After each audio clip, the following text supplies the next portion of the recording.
Bienvenidos a la clase virtual de clasificación de los alimentos de la Cátedra Zootecnia General.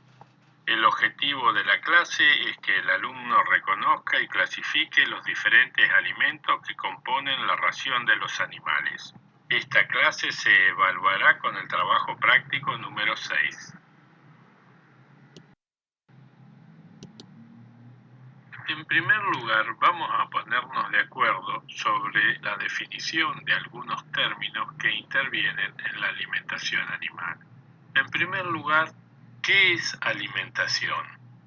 Alimentación es la técnica que trata de la elección, preparación y modo de suministrar los alimentos a los animales a fin de preservar la salud y obtener el máximo rendimiento económico de sus producciones. ¿Qué es nutrición? Se conoce como nutrición el proceso biológico a partir del cual el organismo asimila los alimentos y los líquidos necesarios para su crecimiento y desarrollo. ¿Qué son los nutrientes? Los nutrientes son elementos necesarios para realizar las funciones vitales de la célula a través de un proceso metabólico. Es todo elemento químico del exterior de la célula que ésta necesita para formar sus funciones vitales. ¿Qué es un alimento entonces? Un alimento es cualquier sustancia que toma o recibe un ser vivo para su nutrición. ¿Y qué es una ración? Ración es el conjunto de alimentos que recibe un animal en 24 horas para cubrir sus requerimientos nutricionales del día.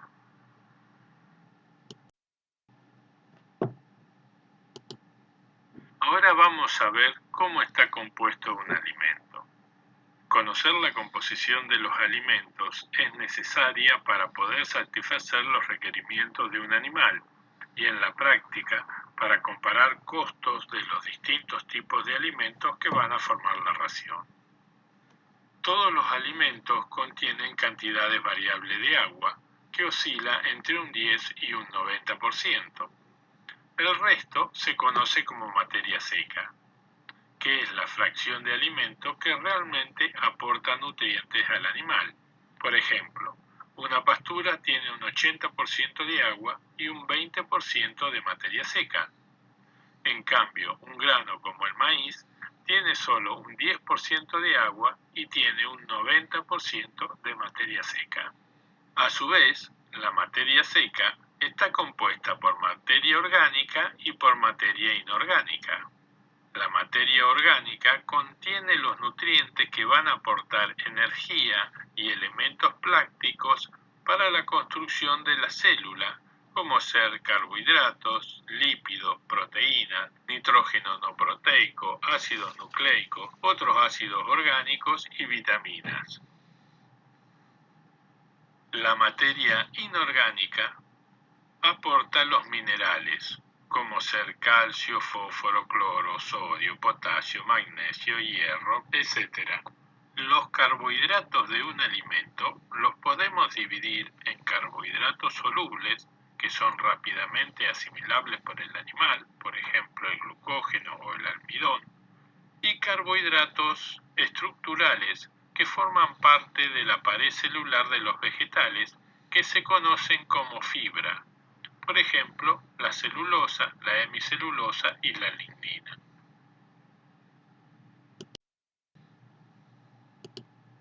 En general, la clasificación de los alimentos se realiza en base a dos parámetros: el contenido de materia seca y el porcentaje de fibra bruta, como están viendo en el gráfico. El valor límite para la división en el caso de la materia seca es el 35% y el de fibra bruta es el 18%, como lo ven en la parte inferior del diagrama. Así se generan tres grupos de alimentos: los concentrados, que tienen más del 35% de materia seca y menos del 18% de fibra bruta, se caracterizan por poseer una gran cantidad de nutrientes en poco volumen. Se los divide en concentrados energéticos, con menos del 18% de proteína bruta, y concentrados proteicos, con más del 18% de proteína bruta, por ejemplo, el maíz y la harina de carne respectivamente.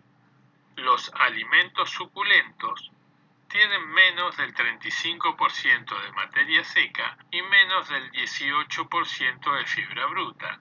Su principal componente es el agua. Este grupo está formado por raíces y tubérculos como la papa, la remolacha, etc. Y nos queda el grupo de los alimentos voluminosos, que tienen más del 18% de fibra bruta, independientemente de su contenido de materia seca. En este grupo se encuentran los forrajes secos, como los henos y los silajes, y los forrajes frescos, como las pasturas, que hablaremos en la siguiente diapositiva. En general, los alimentos voluminosos tienen más de un 18% de fibra bruta y una relación peso-volumen baja. O sea, a grandes volúmenes de estos alimentos pesan poco. El grado de materia seca va a variar en función del grado de hidratación que presenten, teniendo mayor porcentaje de agua en su forma verde y menor porcentaje de agua en las formas conservadas. En este grupo encontramos diferentes cultivos, entre ellos las praderas o pasturas naturales, las pasturas artificiales o implantadas y los cultivos que funcionan como verdeo de invierno o verdeo de verano. Todos estos son importantes en rumiantes como los ovinos, bovinos y caprinos o en fermentadores secales como los equinos y conejos. También ciertas especies omnívoras, como los porcinos, tienen cierta capacidad de digestión de este grupo de alimentos. Las praderas o pasturas naturales son aquellas compuestas por especies forrajeras autóctonas propias de la región que crecen en forma espontánea, o sea, sin la intervención del hombre, y se utilizan en la alimentación del ganado. Se conocen normalmente como pastizales. Por ejemplo, en el monte santafesino, donde los animales consumen las chauchas de algarroba, las pasturas artificiales se clasifican según el número de especies forrajeras que las componen, en monofíticas o polifíticas. Por ejemplo, una pastura de alfalfa es una pastura monofítica, está compuesta por una sola especie. Una pastura de alfalfa, raigrás y cebadilla es una pastura polifítica, ya que tiene 3 especies en la misma pastura. Las especies forrajeras se dividen principalmente en 2 familias, leguminosas y gramíneas. Cada una de estas familias tiene características de conformación, comportamiento y crecimiento diferente. Como todo ser biótico, presenta una fase de crecimiento, la fase vegetativa donde crece el follaje, y una fase de desarrollo, que es la parte reproductiva o de floración, donde se elonga el tallo para exponer la floración y semillar. En los gráficos se pueden observar ejemplos de cada familia. De leguminosas, el trébol blanco, trébol rojo y alfalfa; de gramínea, cebadilla y raigrás. Las pasturas artificiales se pueden clasificar por su duración en perennes, cuando duran más de un año, o ciclo productivo; anuales, cuando solo duran un ciclo productivo, y que a su vez pueden ser de ciclo de verano, empieza en primavera y culmina su producción en otoño, o ciclo de invierno, que empieza su ciclo en otoño y culmina en primavera. Este tema se retomará en las asignaturas de nutrición, agrostología y las demás producciones animales.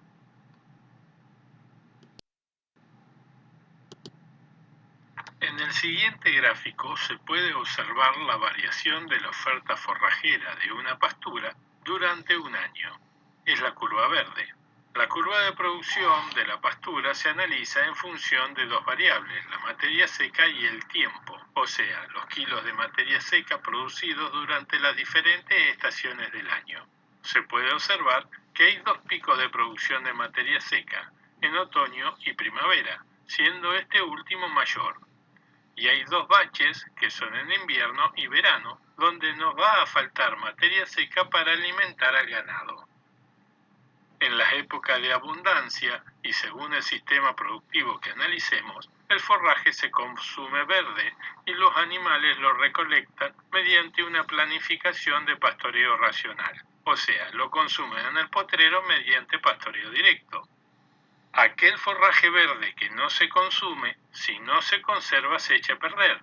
Por lo tanto, estaríamos desperdiciando recursos que vamos a necesitar en otra época del año, como el bache de invierno y de verano. ¿Con qué herramientas contamos para cubrir estos baches? Contamos con dos estrategias. Una, conservar el forraje que no se consumió mediante dos técnicas como la enificación o el silaje. Y segundo, utilizar verdeos de verano y verdeos de invierno, que son cultivos anuales cuyo pico productivo se da justamente en estos baches, lo cual permite pastorearlo durante este periodo de carencia. Los verdeos de invierno más usados en nuestra zona son la avena y la cebada, y los verdeos de verano más usados son la moa y el sorgo forrajero. Ahora bien, retomando el tema de conservación del forraje, le vamos a explicar en qué consiste cada uno de ellos. La enificación se basa en un sistema de conservación física, realizada por los factores climáticos. O sea, se recoge el forraje mediante una maquinaria, se empaqueta, ya sea en forma de rollo o de fardo, y se deja secar al rayo del sol para que se deshidrate hasta que conserva menos de un 15% de humedad. El silaje, en cambio, se basa en un sistema de conservación química, donde el forraje se cosecha mediante maquinaria, se pica para aumentar la superficie, se compacta dentro de los silos para generar un medio de anaerobiosis que se acidifica mediante la fermentación de los hidratos de carbono de las plantas en diferentes ácidos que generan calor y bajan el pH del medio, evitando que el forraje se pudra. Lo más común en nuestra zona son los silos bolsa de maíz o de sorgo. También se pueden realizar silos de pasturas. Este silo conserva aproximadamente un 35% de humedad.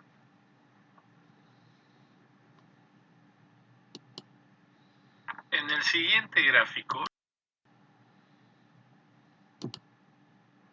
los alimentos suculentos son aquellos que poseen menos de un 18% de fibra bruta y menos de un 35% de materia seca. Su principal constituyente es el agua. Este grupo de alimentos no presenta tanta importancia en la alimentación animal y está constituido por raíces, frutos y tubérculos. Es difícil darle este tipo de alimentos a los animales, ya que en general son alimentos que consumimos nosotros, y a su vez, al estar constituido en mayor parte por agua, hay pocos nutrientes en mucho volumen, por lo tanto se pierde eficiencia, ya que si el animal tiene una capacidad de consumo de 400 kilos de pasto verde, consumiendo 400 kilos de un alimento suculento, por ejemplo naranja, estará consumiendo agua en mayor proporción, faltándole nutrientes. Entonces, ¿cuándo se le da este tipo de alimentos suculentos al ganado? Cuando no hay otro alimento mejor. Por ejemplo, pomelos en invierno, en la provincia de Formosa, abundan y no se los pagan lo que valen, así que los productores hacen jugo y le dan la pulpa al ganado o directamente dejan que las vacas lo consuman en la base del árbol. Otra causa es su menor costo, ya que abundan en la zona. Por ejemplo, en Entre Ríos hay mucha producción de jugo de naranja. La pulpa residuo de esta industria es utilizada por los productores ya que tiene fácil acceso y a un muy bajo costo.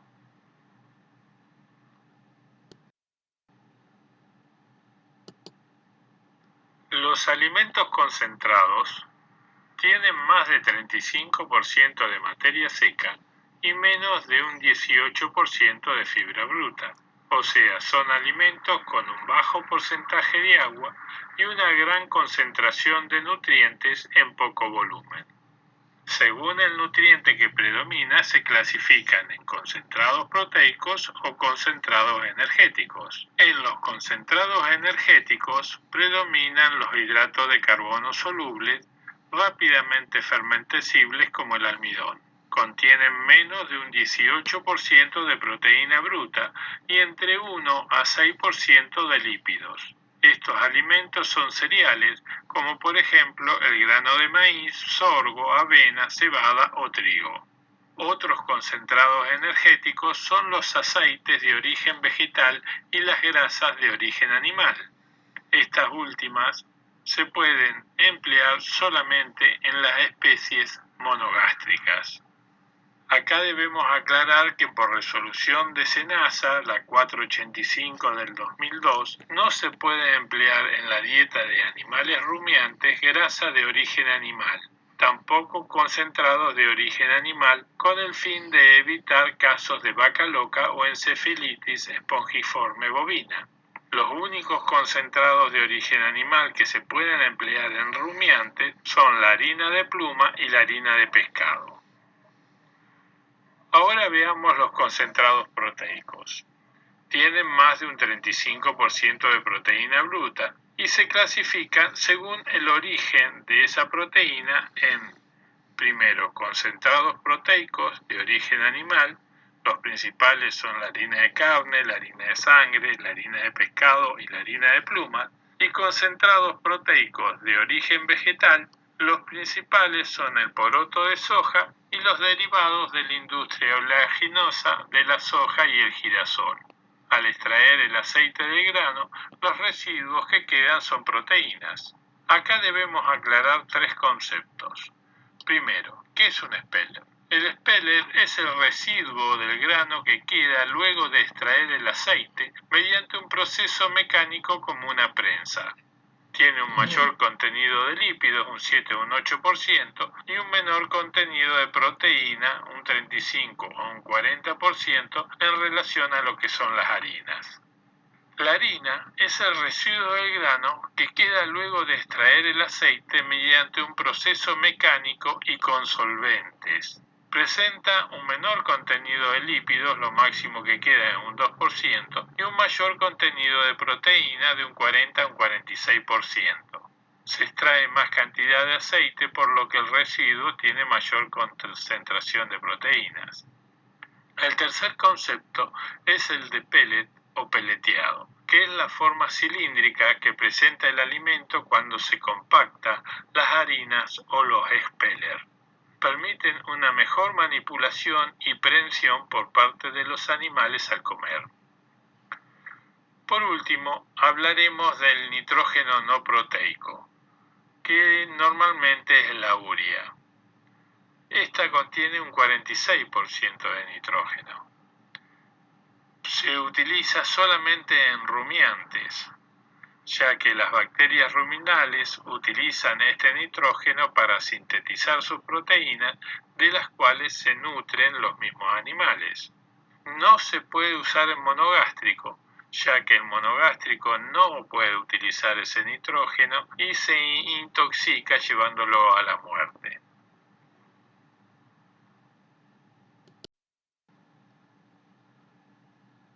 Muchas gracias.